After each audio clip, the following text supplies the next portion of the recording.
Hello बच्चों, कैसे हैं आप सब। आज हम कक्षा 8 के भूगोल को पढ़ेंगे। भूगोल की पाठ्य पुस्तक का नाम है हमारे संसाधन। हमारे संसाधन में अध्याय 3 में है खनिज और शक्ति संसाधन, जिसका 2 पार्ट हम पढ़ चुके हैं, जिसमें हमने खनिजों के प्रकार के बारे में, खनिजों के निष्कर्षण के बारे में और एशिया, यूरोप, उत्तरी अमेरिका, दक्षिण अमेरिका, अफ्रीका, ऑस्ट्रेलिया, अंटार्कटिका में खनिज कौन कौन से खनिज पाए जाते हैं।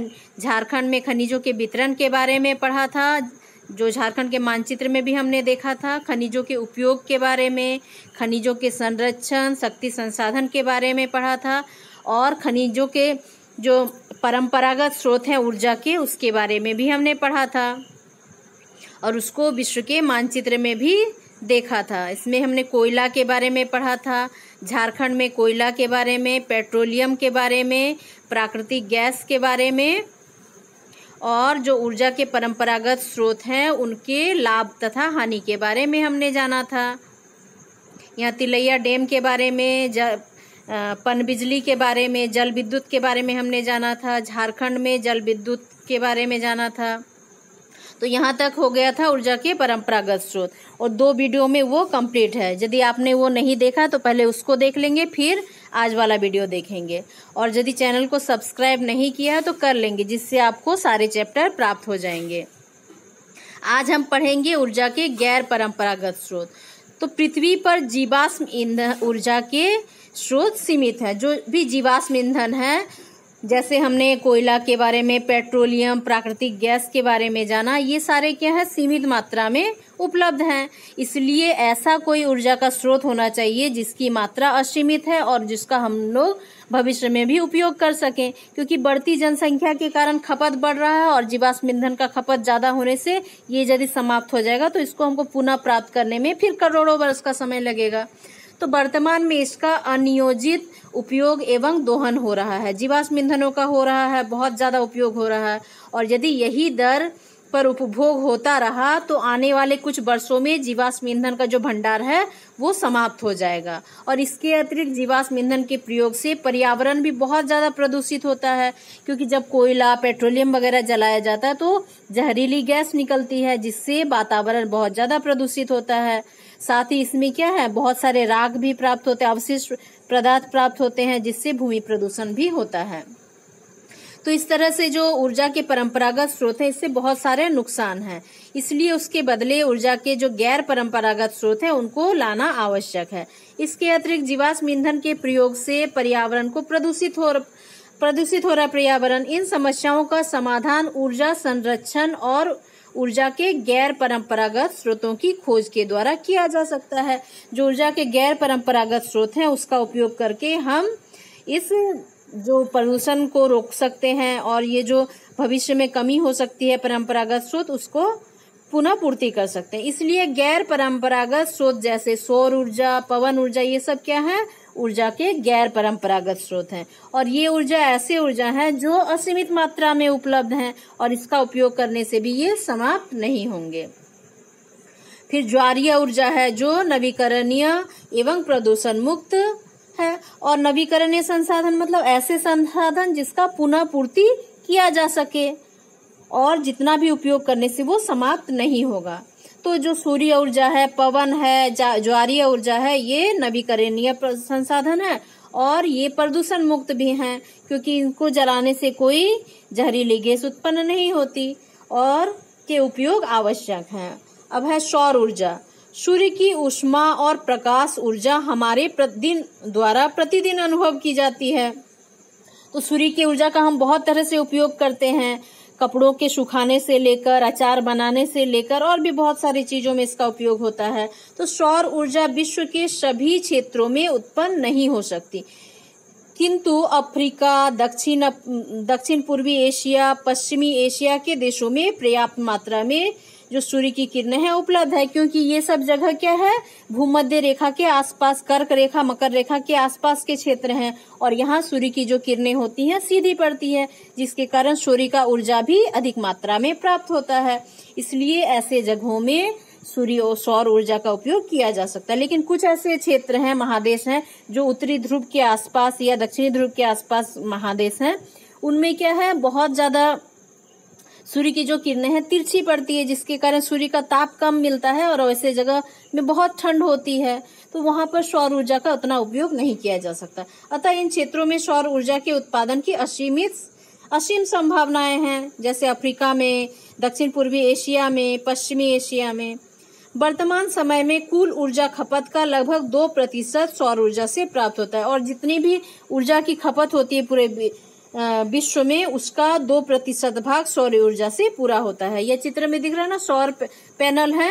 तो ये जो सौर पैनल है इस तरह के होते हैं, इसको क्या किया जाता है, ऊंचाई वाले जगह में लगा दिया जाता है या फिर छत पर, जहां पर सूर्य का प्रकाश सीधे पड़ता है। और फिर ये जो सौर ऊर्जा को, ये जो सेल है उसको विद्युत ऊर्जा में परिवर्तित कर दिए जाते हैं और उससे लाइट जलाने के काम में आता है, और बाकी जो विद्युत के यंत्र हैं वो चलाए जा सकते हैं। खाना बनाने के लिए भी इसका प्रयोग किया जा सकता है, या फिर पानी को गर्म करने भी इसका उपयोग किया जाता है। इस सौर पैनल के द्वारा सौर ऊर्जा का उपयोग होता है। भारत में राजस्थान, गुजरात, तमिलनाडु, महाराष्ट्र इसके प्रमुख उत्पादक राज्य हैं। तो ये जो राज्य हैं ये बहुत गर्म राज्य हैं, जैसे राजस्थान में बहुत गर्मी पड़ती है, गुजरात में, तमिलनाडु, महाराष्ट्र में ये गर्म राज्य हैं। तो यहाँ क्या है, सौर ऊर्जा का सबसे ज्यादा उत्पादन होता है। राजस्थान के बंडाला, आंध्र प्रदेश के कुरुनूल, गुजरात के चारंका और महाराष्ट्र के संकरी में सौर ऊर्जा प्लांट स्थापित किए गए हैं, क्योंकि यहाँ सूर्य का ताप बहुत अधिक होता है।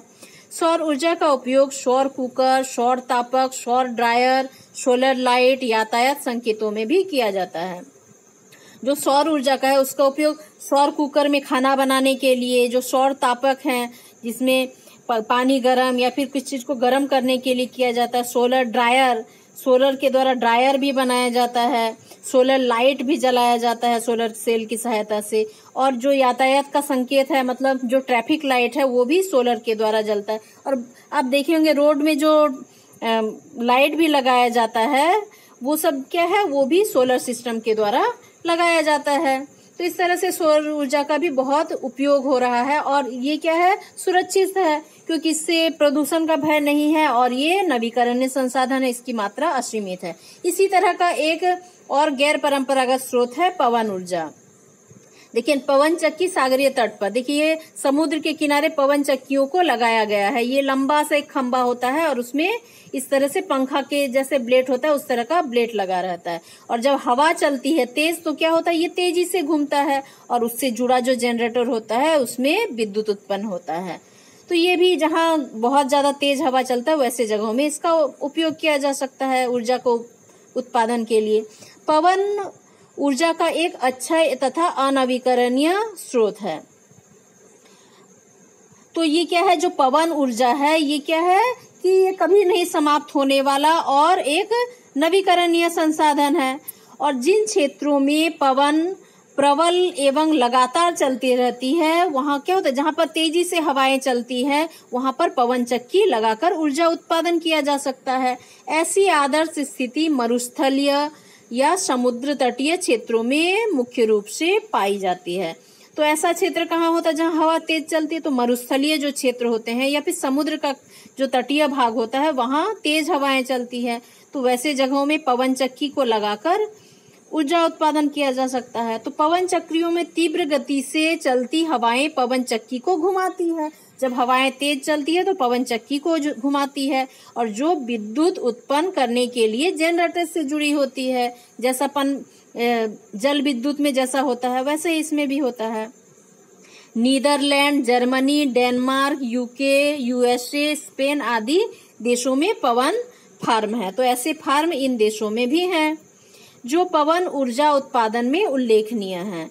वर्तमान में चीन विश्व का सबसे बड़ा ऊर्जा उत्पादक देश है। तो पवन ऊर्जा उत्पादक सबसे बड़ा देश है चीन। पवन ऊर्जा में भारत का स्थान चौथा है। जो भारत है ये चौथे नंबर पर है।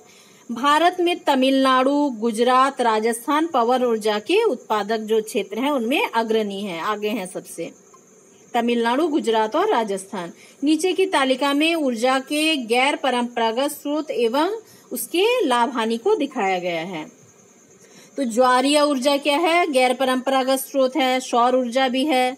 तो ज्वारीय ऊर्जा का लाभ है ये प्रदूषण मुक्त है, इससे कोई किसी भी तरह का प्रदूषण नहीं होता और ये कभी समाप्त नहीं होता। और इसका हानि है, इसको पैदा करना, उत्पन्न करना थोड़ा कठिन काम है और वन्य जीवों के लिए ये थोड़ा घातक है। अब है सौर ऊर्जा। सौर ऊर्जा के लाभ है प्रदूषण मुक्त, इसमें भी किसी तरह का प्रदूषण नहीं होता और अनवरत उपलब्ध। सौर ऊर्जा हमेशा हमको प्राचीन काल से जिस तरह से प्राप्त हो रहा है अभी भी वैसा ही प्राप्त हो रहा है। अब है हानि, महंगा और खर्चीला। सौर ऊर्जा का जो उत्पादन होता थोड़ा महंगा और थोड़ा खर्चीला है। स्रोत का विस्तार करने से ऊर्जा की बर्बादी, और जो स्रोत है इसका विस्तार यदि किया जाए तो क्या है, ऊर्जा की थोड़ी बर्बादी हो सकती है। अब देखिए परमाणु ऊर्जा। परमाणु ऊर्जा का लाभ है यह बड़ी मात्रा में ऊर्जा उत्पादन होता है और इससे क्या होता है, बहुत ज्यादा जो इसका ऊर्जा उत्पन्न हो सकती है बहुत ज्यादा है। हानि, रेडियो रिएक्ट अवशिष्ट को उत्पन्न करता है और ये क्या है, रेडियो एक्टिव कुछ जो उसका कचरा निकलता है उसमें रेडियो एक्टिव पदार्थ रह जाते हैं और रेडियो एक्टिव का रिसाव खतरा बन जाता है। यदि ऐसे प्लांट में रेडियो एक्टिव पदार्थों का रिसाव हो जाता है किसी कारण से तो इतना भयंकर परिणाम हो सकता है कि कई पीढ़ियों तक जो बच्चे जन्म लेंगे वो अपंग हो सकते हैं या फिर बहुत सारा शारीरिक डिफेक्ट हो सकता है उनमें, तो इतना ज्यादा खतरनाक है। लेकिन ये क्या है, ऐसे तो बहुत ज्यादा इससे ऊर्जा प्राप्त किया जा सकता है। अब है बायोगैस। इसके लाभ है ये आसानी से उपलब्ध है क्योंकि गोबर, गाय का जो गोबर है वो आसानी से उपलब्ध है, स्थापित करना सस्ता है और इसको बनाना भी थोड़ा सस्ता है। बस कुआं खोद लो, उसमें गोबर डालते जाओ। जैव पदार्थ, व्यर्थ पदार्थों का आसानी से उपयोग, और जो गोबर है या फिर जो अवशिष्ट पदार्थ है, घास पत्ता, उसका भी उपयोग हो जाता है। बायोगैस का उत्पादन आसान, और इसका जो उत्पादन प्रक्रिया है कोई भी आसानी से कर सकता है। अब है हानि, हरित गृह प्रभाव को बढ़ावा देता है और जो बायोगैस है उसमें एक गैस बनता है मीथेन गैस, उसका मुख्य गैस है मीथेन गैस। और इससे क्या होता है, आप जानते हैं कि जो हरित गृह प्रभाव है पृथ्वी का ताप वृद्धि का कारण है, तो जो ग्रीन हाउस इफेक्ट है तो वो उसका भी एक कारक है मीथेन गैस, और बायोगैस में ये मीथेन गैस उत्पन्न होता है। इससे क्या हो सकता है, पृथ्वी का जो ताप है उसको वृद्धि कर सकता है। अब है पवन ऊर्जा। इसका लाभ है प्रदूषण से मुक्त। पवन ऊर्जा से किसी तरह का प्रदूषण नहीं होता है, सुरक्षित और स्वच्छ होता है और ये साफ सुथरा है क्योंकि इसमें किसी तरह का अवशिष्ट पदार्थ नहीं बनता है। स्थापित होने के पश्चात विद्युत उत्पादन आसान, और एक बार जब इसको लगा दिया जाता तो वो आराम से बिजली उत्पादन होते रहता है। और स्थापित करना कठिन, लेकिन जब पहली बार स्टार्ट किया जाए तब थोड़ा ये कठिन होता है, खर्चीला भी होता है। ध्वनि प्रदूषण को बढ़ावा, और जब पवन चक्की चलता है तो इससे क्या होता है, बहुत ज्यादा साउंड बनता है, ध्वनि उत्पन्न होता है, तो इससे क्या है, ध्वनि प्रदूषण को थोड़ा बढ़ावा मिलता है। पंछियों एवं वायुयानों के लिए हानिकारक, और ये जो पवन ऊर्जा है इससे क्या होता है, इसके रास्ते में पड़ने वाले जो पंछियां उड़ रहे हैं या फिर वायुयान उड़ रहे हैं उनके लिए थोड़ा सा वो घातक हो जाता है। और रेडियो एवं दूरदर्शन के प्रसारण संकेतों में भी थोड़ा व्यवधान आ जाता है, जो टेलीकास्ट होता है रेडियो के द्वारा, दूरदर्शन के द्वारा, तो इसके कारण उसका जो कैचिंग पावर है वो थोड़ा सा धीमा हो जाता है। भूतापीय ऊर्जा। भूतापीय ऊर्जा क्या है, भूमि से जो ऊर्जा प्राप्त होता है वो है, भूमि के ताप से जो ऊर्जा प्राप्त होता है वो भूतापीय ऊर्जा है। उसका लाभ है यह प्रदूषण मुक्त है, पर्यावरण के अनुकूल है और आसानी से उपलब्ध है, इससे भी कोई प्रदूषण नहीं होता और ये पर्यावरण के अनुकूल है क्योंकि इसका जो वेस्ट जो ताप है पृथ्वी का उसका उपयोग हो जाता है, आसानी से ये उपलब्ध भी होता है। और हानि क्या है, साधारणतः ये क्या है, शहरों से दूर होता है ऐसा प्लांट, और वहां से जो विद्युत को लाने का जो खर्च होता है, यातायात का खर्च होता है, वो बहुत ज्यादा पड़ जाता है। अब है परमाणु ऊर्जा।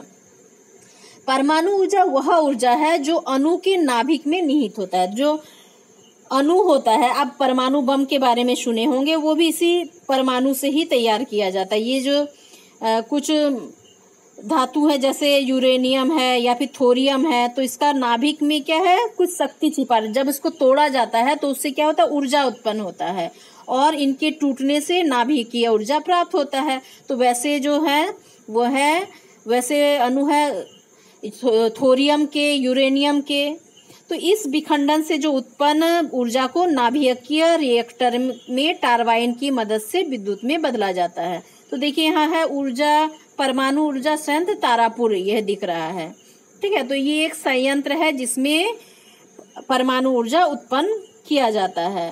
तो इसमें क्या किया जाता है, जो नाभिक होता है यूरेनियम या थोरियम का, उसको तोड़ा जाता है और तोड़ने से क्या होता है, उसमें विद्युत उत्पन्न होता है और उससे क्या होता है, टरबाइन को घुमाने में मदद होता है और उसको विद्युत में बदला जाता है, जैसे बाकी ऊर्जा में किया जाता है।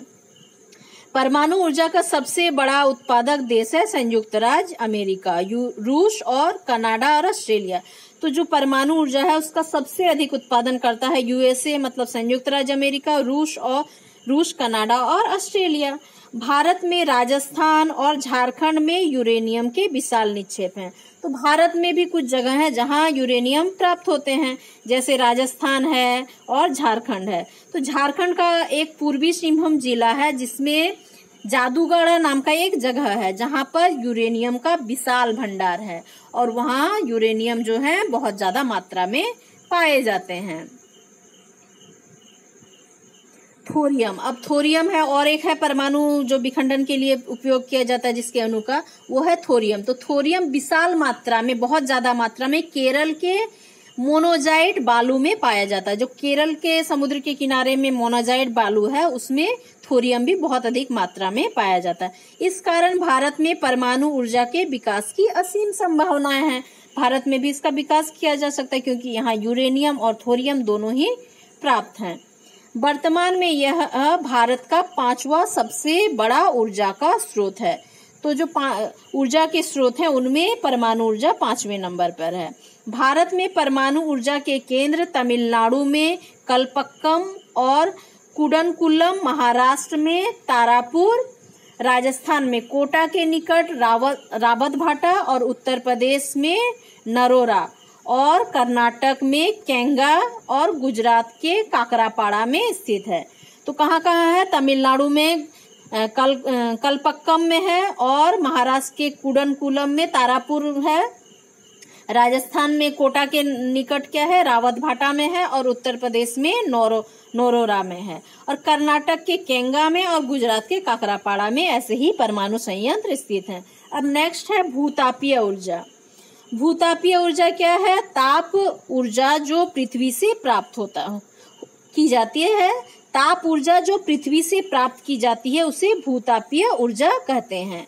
तो पृथ्वी के अंदर हम गहराई में जितने नीचे जाएंगे उसके साथ क्या होता है, जितनी गहराई में हम जाते जाएंगे उतना तापमान में वृद्धि होता जाएगा और कभी कभी जो ऊर्जा है भू सतह पर गर्म जल के झरनों के रूप में भी प्रकट हो जाता है और जो भूमि के अंदर का जो ताप है कभी कभी वो गर्म जल का कुंड या फिर झरनों के रूप में भी प्रकट हो जाता है और इसे शक्ति उत्पादन के लिए प्रयुक्त किया जाता है और इसका उपयोग क्या किया जाता है, ऊर्जा उत्पादन के लिए भी किया जाता है। और वर्षों से भूतापीय ऊर्जा का प्रयोग खाना बनाने के लिए, नहाने के लिए, ऊष्मा प्राप्त करने के लिए किया जा रहा है। तो कुछ ऐसे जगह हैं भारत में भी जहाँ पर गर्म जल के कुंड हैं, झरने हैं, तो इनका उपयोग क्या किया जाता है, खाना बनाने के लिए उस गर्म जल का उपयोग किया जाता है या फिर नहाने के लिए या फिर ऊष्मा प्राप्त करने के लिए भी इन जगहों का उपयोग किया जाता है। तो इस तरह से भूतापीय ऊर्जा का पहले से ही उपयोग होता आ रहा है। संयुक्त राज्य अमेरिका, चीन, जापान, न्यूजीलैंड, आइसलैंड और फिलीपींस में विश्व के सबसे बड़े भूतापीय ऊर्जा के संयंत्र स्थित हैं। तो इसके बाद न्यूजीलैंड, आइसलैंड और फिलीपींस का स्थान आता है, लेकिन पहले नंबर में कौन आता है, अमेरिका, चीन, जापान, न्यूजीलैंड, आइसलैंड और फिलीपींस।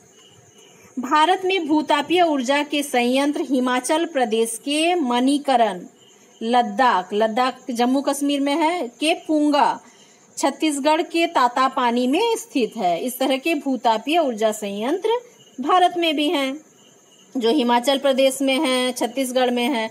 झारखंड के हजारीबाग शहर से लगभग 60 किलोमीटर दूरी पर बरकट्टा प्रखंड में सूरजकुंड भूतापीय ऊर्जा का संभावित केंद्र है। तो हजारीबाग में भी क्या है, एक बरकट्टा प्रखंड है जहां पर सूरजकुंड नाम का एक गर्म जल का कुंड है। तो ये भी क्या है, आगे इसमें संभावना है कि इससे भी भूतापीय ऊर्जा उत्पन्न किया जा सकता है।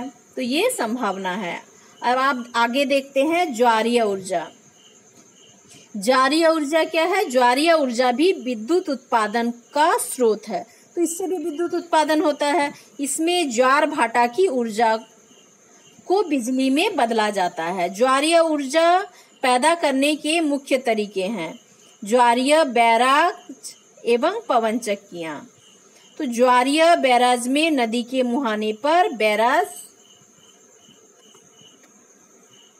बनाया जाता है और ज्वार के समय पानी उसमें बनी सुरंगों से गुजरता है और जिससे उसमें लगे टारबाइन चलने लगते हैं और बिजली पैदा होती है। और दूसरे तरीके में क्या है, समुद्र तट के से परे पानी के नीचे चक्कियां लगाई जाती है जो ज्वारीय पवन से चलती है और इस प्रकार बिजली पैदा होती है।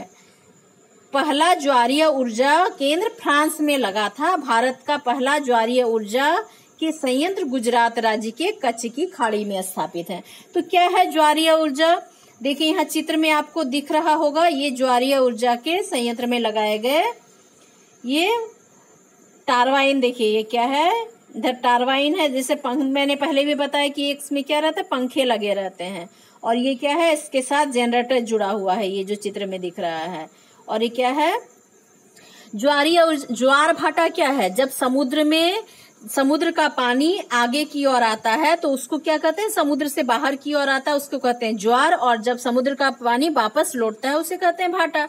और क्या होता है, ये जो पानी आता है और जाता है इसका उपयोग करके ये जो संयंत्र है, इसमें देखिए इसमें काले काले रंग का दिख रहा है, ये होल बने हुए होते हैं और ये इसको कभी कभी समुद्र के अंदर भी लगाया जाता है और कभी कभी समुद्र के किनारे लगाया जाता है।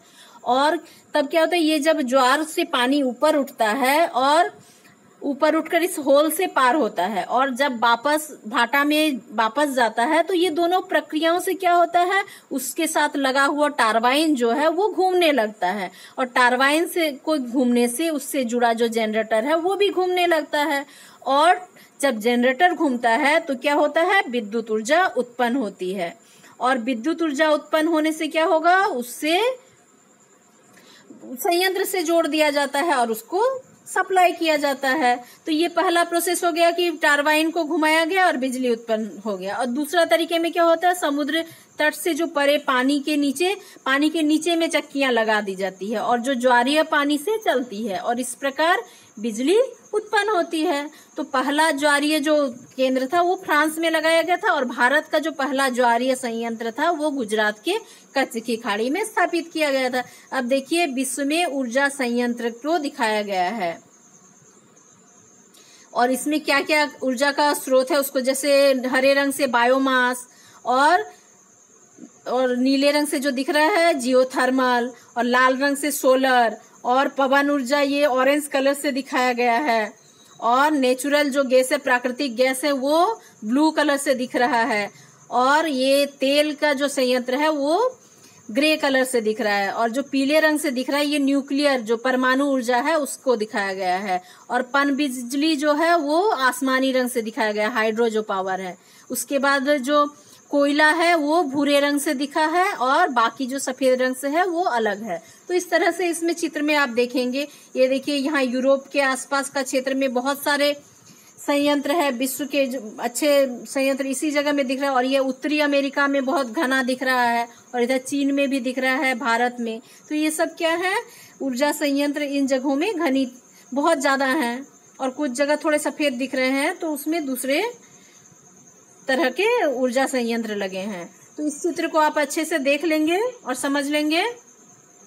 अब आगे है बायोगैस। तो बायोगैस देखिए, पहले चित्र को देखते हैं। बायोगैस में क्या है, एक टंकी लगी रहती है और इधर एक कड़दम है और इधर क्या है, इस तरफ एक टंकी लगी रहती है साइड से, जिसमें क्या होता है मृदा और उर्वरक, ठीक है, और यहाँ से निकासी किया जाता है। यहाँ से इधर देखिए कड़दम से क्या है, गोबर या फिर जो सड़ी गली पत्तियां वगैरह होते हैं, सब्जी के छिलके वगैरह यहाँ से डाल दिया जाता है, टंकी में डाला जाता है और ऊपर से पानी भी डाला जाता है और वो क्या होता है, सड़ता है और उससे क्या होता है, जब कीचड़ बन जाता है तो मीथेन गैस उत्पन्न होता है। और यहाँ देखिए पाइप लगा हुआ, ये पाइप आपके किचन तक जाता है और वहां पर ये चूल्हा रहता है और वहां उसको जलाया जाता है और जो नीचे बच जाता है मीथेन गैस ऊपर चला जाता है और नीचे जो खाद बच जाता है उसको इधर से निकाल लिया जाता है, इधर वाले टंकी से, निकासी टंकी से निकाल लिया जाता है और वो उर्वरक का भी काम करता है। तो अब देखते हैं बायोगैस। यह गैसों का मिश्रण है जो ऑक्सीजन की अनुपस्थिति में जैविक सामग्री, जैसे जैविक सामग्री क्या है, मृत पौधे हो सकते हैं, जंतुओं के अवशेष हो सकते हैं, गोबर, रसोई से जो अपशिष्ट मिलता है, वे सारे क्या होते हैं, विघटन से उत्पन्न होते हैं। तो ये जो टंकी होता है ये पूरे तरह से बंद होता है और यहाँ पाइप लगा रहता है। तो क्या होता है, जब बंद रहता है तो उसमें ऑक्सीजन नहीं रहता है, तो ऑक्सीजन की अनुपस्थिति में जब गोबर व कोई भी अवशिष्ट डाला जाता है तो वो रिएक्शन करते हैं और कुछ गैस बनाते हैं। यह सौर ऊर्जा और पवन ऊर्जा की तरह ही नवीकरणीय स्रोत है। तो ये सारे क्या है, नवीकरणीय स्रोत हैं। इसका पुनः से पुनः पूर्ति किया जा सकता है, क्योंकि जानवरों को जब पालेंगे तो गोबर भी उपलब्ध होते रहेंगे, तो इस तरह से गैस भी बनते रहेगा। तो ये किसानों के लिए बहुत अच्छा उपयोग है। तो उनको खाद भी मिल जाएगा और साथ में ईंधन भी प्राप्त हो जाएगा। बायोगैस, और ये ग्रामीण क्षेत्रों के लिए बहुत अच्छा है। बायोगैस में मुख्यतः मीथेन, 75% मीथेन बनता है और कार्बन डाइऑक्साइड गैस होती है, बाकी जितनी होती है कार्बन डाइऑक्साइड गैस, और ऑक्सीजन की अनुपस्थिति में बनता है। यह खाना बनाने एवं घरेलू विद्युत उपयोग में सर्वोत्तम ईंधन है। तो जो घरेलू विद्युत है उसका उपयोग इससे किया जा सकता है। इससे ऊर्जा के साथ साथ कृषि हेतु बहुमूल्य जैविक खाद की भी प्राप्ति होती है। जैसे इस टंकी से उसको निकाल लिया जाता है तो वो जो खाद बनेगा वो किसान अपने खेतों में भी डाल सकते हैं, जिससे उपज भी अच्छा होगा, तो डबल फायदा हो गया। भारत में मवेशियों की संख्या विश्व में सर्वाधिक है, और भारत में जो मवेशी हैं वो विश्व में सबसे ज्यादा भारत में ही पाए जाते हैं। तो क्या है, मवेशी ज्यादा होंगे तो गोबर भी ज्यादा मिलेगा, और गोबर ज्यादा होगा तो गोबर गैस या बायोगैस भी ज्यादा उपलब्ध होंगे। तो ये भी एक अच्छा सोर्स है ऊर्जा का, और इस पर और ज्यादा काम होना चाहिए। अतः यहाँ बायोगैस ऊर्जा संकट से निपटने का महत्वपूर्ण संसाधन है। तो जो ऊर्जा संकट भारत में है उसका निपटने का ये एक अच्छा साधन है, तो किसानों के लिए बहुत ज्यादा अच्छा है। ऊर्जा किसी न किसी रूप में पूरी पृथ्वी पर उपलब्ध है, तो किसी न किसी रूप में उपलब्ध है, जैसा आपने देखा। तो जीवाश्म ईंधन के रूप में, परंपरागत स्रोत के रूप में, या फिर गैर परंपरागत स्रोत के रूप में।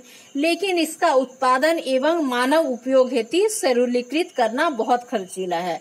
ये तो उपलब्ध है, लेकिन इसको क्या किया जा सकता है, उसको तो ऊर्जा में परिवर्तित करना होगा, और वो क्या है, एक थोड़ा खर्चीला प्रोसेस है। ऊर्जा का अत्यधिक दोहन ऊर्जा संकट को जन्म देता है, और ऊर्जा का बहुत ज्यादा यदि हम लोग उपयोग करेंगे, बर्बादी करेंगे, तो क्या होगा, ऊर्जा संकट हो सकता है। भविष्य में इसकी कमी भी हो सकती है। ऊर्जा के बुद्धिमत्ता पूर्व उपयोग से ही ऊर्जा संकट से निजात पाया जा सकता है। इसलिए ऊर्जा को उतना ही उपयोग करना चाहिए जितना हमारे लिए आवश्यक है। अनावश्यक ऊर्जा की खपत नहीं करनी चाहिए। वास्तव में ऊर्जा की बचत ही ऊर्जा का उत्पादन है, और ऊर्जा को हम जितना बचाएंगे उतना क्या होगा, वो आगे के लिए हमारे लिए सुरक्षित रहेगा। इसलिए कहा जाता है ऊर्जा की बचत ही ऊर्जा का उत्पादन है। ऊर्जा का बचत करना ही ऊर्जा के उत्पादन करने के समान है। अब देखिए क्या है, प्रमुख शब्द हैं, जैसे है खनिज, तो खनिज को कहते हैं मिनरल, अधात्विक नॉन मेटेलिक, अलोह नॉन फेरस, खनन माइनिंग, परंपरागत कन्वेंशनल, भूतापीय जियोथर्मल, गैर परंपरागत नॉन कन्वेंशनल, कुपिकी अंडरग्राउंड, धात्विक मेटालिक, लोह फेरस, आखनन, क्वारिंग, जीवाश्म ईंधन फॉसिल फ्यूल, परमाणु न्यूक्लियर, ज्वारीय ऊर्जा, टाइडल एनर्जी, निष्कर्षण एक्सट्रैक्शन, और है विवृत मतलब ओपन कास्ट। तो ये हो गया सारे।